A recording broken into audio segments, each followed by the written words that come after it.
Čez nekaj minut se bo v Križevniški cerkvi v prestolnici v sklopu festivala Ljubljana začel koncert čembalistke Eve Dolinšek in violinista Vasilija Melnikova. Pripravila sta repertoar v dveh delih. Prvi je navdihnjen z baročno glasbo. Koncert se bo začel s staro glasbo skladateljev, ki so ustvarjali v 18. stoletju. Na vaji smo ujeli adagio v D-molu za violino in čembalo beneškega skladatelja Alessandra Marcella.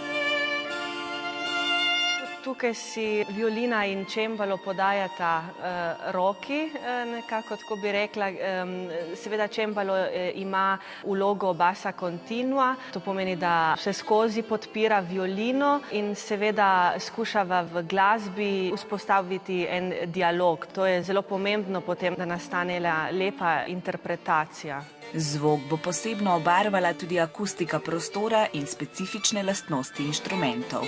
Ta koncert bo izveden sicer na en čembalo, z eno malo nižjo štimo, 438 Hz, in dve violine, ena ima členate strune, ena ima moderne, sodobne strune, bolj močne, in tudi z dvema lokama. En lok je, ki je za baročno glasbo, baročno stilistiko, bolj mehek, bolj nežen, v sozvočju s tem krasnim prostorom, in drugi del je bolj močan, bolj sodoben zvok.